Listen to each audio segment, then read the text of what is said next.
Hey guys, welcome to my channel. I'm so excited to be here filming this for you guys. I have not been able to produce anything because I recently gave birth to my son. I'm actually currently breastfeeding and he's with me 24/7. So you ladies know that it can be really hectic when you're with your child, with a newborn, an infant, and a toddler, and an 8-year-old. So here I am, guys.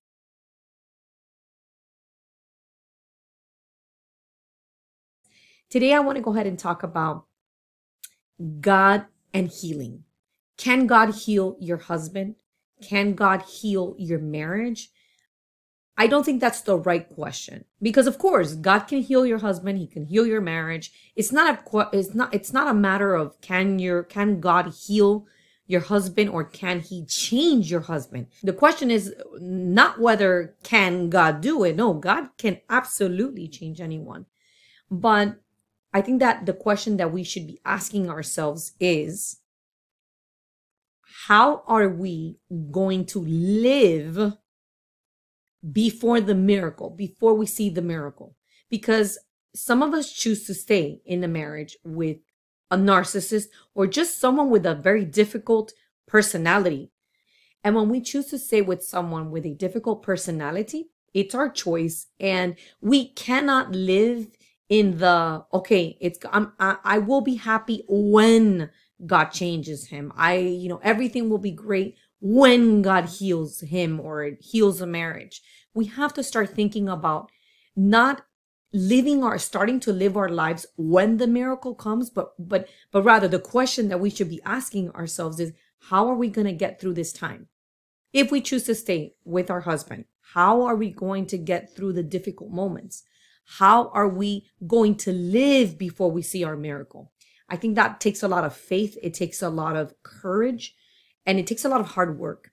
I want to start helping you think about you, acknowledging your presence. Something that I learned right now and something that God spoke to my heart during this time that I have, after giving birth to my son. I've been thinking a lot about my presence. What is my presence? And I want to bring this up because this is very important, guys. And this is where I want you to listen very closely.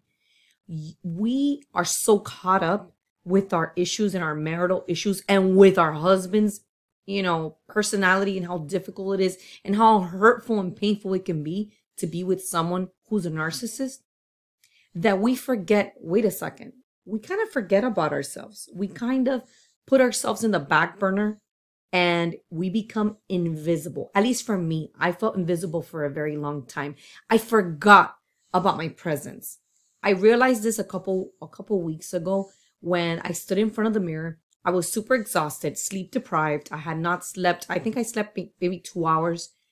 And I washed my face. And as I looked in the mirror, I was like, wait a second. I'm here. I'm alive. And it was a moment where I acknowledged my presence. And that's what I want to talk about more and more, because do you acknowledge who you are? Do you acknowledge your presence every day? Do you acknowledge how powerful you are? Do you acknowledge how creative you are? Do you acknowledge your greatness? We are so fixated, and it's so easy. It's happened to me. It happened to me for many years. We get so caught up in our issues and our problems and desiring that miracle for our marriage and wanting and praying for that miracle so that we can be happy. But I want to kind of shift things, and I want to start moving us in a different direction. Yes, our marriage doesn't look like it should. Our marriage is not there yet. Our marriage may not look like other Christian marriages, but let's not focus on that. Can God change our marriage? Can God heal our husbands? Absolutely. But what I want for us to shift our focus to is our acknowledging as women our own presence, our own greatness, the beauty inside. And I talked about this a lot in my other videos. Have you acknowledged who you are? Have you acknowledged how beautiful of a human being you are and the things that you bring to the table? You no longer need your husband to validate those things. And that's one of the issues that I run into a lot. I wanted him to validate me. I wanted him to acknowledge that I would give my 100% every day, not only with him, but as a mother to our children, as a housewife, with the work that I do. I wanted him to validate those things and to see it because I wanted to feel appreciated by him. But once I acknowledged my presence and I said, wait a second, I appreciate myself. You know what? I appreciate the hard work that I do. I appreciate the fact that I try to be the best mother that I can be. I began to appreciate myself and what I bring to the table every single day.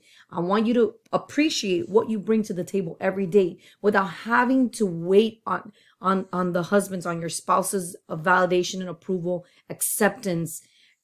And it's hard. It's really hard because we want our spouse to appreciate us and value who we are and make us feel worthy of love, of being treated like a princess, like a queen. And although that's beautiful, it may not happen, in 5 years. It may not happen in 2 years. Maybe your husband may never change. No one knows that. And the reality is that no one can tell you what to do in your marriage. It's you and God. It's you and your prayer life. It's no one has the answer and the solution for your marriage and your journey. God knows what's going to happen. God has the solution. God knows exactly where he wants to take you and the lessons that he wants to teach you. But so because of that, because no one has the answer, that is why I want us to focus on, as women, we can lift ourselves up and we can focus on developing ourselves, working on our emotional and mental well-being, being able to smile every day and look at our life with gratitude is very hard. And it's a very challenging habit to develop when the marriage is not where it needs to be, when you feel this void that something is missing. And also when you see that other marriages are flourishing and are blooming, and then you begin to compare your marriage to another Christian marriage, you see the man, you see your friend and her husband and they're working as a team. He appreciates her and it's reciprocated and it's beautiful. But we need to stop comparing our marriage, our journey, our love story to others. And we need to stop thinking about this idea of what we think marriage should look like. No, your marriage it looks the way that it looks like.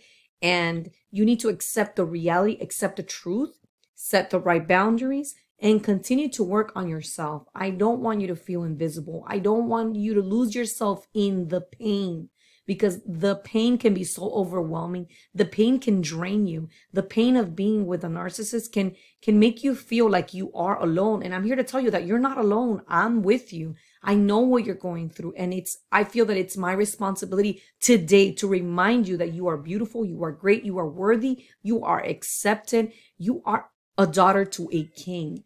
And I want you to think about that. I want you to look in the mirror this week. I want you to look in the mirror and acknowledge your own presence. What are you going to do before you receive that miracle? If God is going to heal your husband, if God is going to change your husband's heart, wonderful. But what are you going to do now? What are you doing right now? What are you doing to help yourself? What are you doing for your mind? What are you doing for your heart? What are you doing for yourself, your physical body? Are you exercising? You need to start focusing on your overall well-being. Do you look like the way you want to look when it comes to fitness? Or do you have this dream of being a stay-at-home parent or homeschool your kids? Or do you have the dream of having your own business? Do you have these ideas, these dreams, these goals that you have not manifested yet, or you have not brought to reality? I'm sure that there's many things that you've buried throughout the years, and I want to bring them out. I want you to bring them out, and I want you to start by acknowledging your presence and your greatness. Guys, I hope this was helpful. I will be producing my next video next week as quickly as I can. It's very hard with the baby now, but I really want to know how you guys are doing, what you think about this video, especially because of where you find yourself in your marriage right now. Do you feel like you're waiting for that miracle and your life is on pause? Everything is on pause because you're so focused on receiving that miracle? Or do you feel like you are thriving despite of the not so good marriage that you're living, or despite of the struggles in your marriage? So let me know your comments down below. Click the like button and subscribe. Thank you so much, and God bless you. See you soon.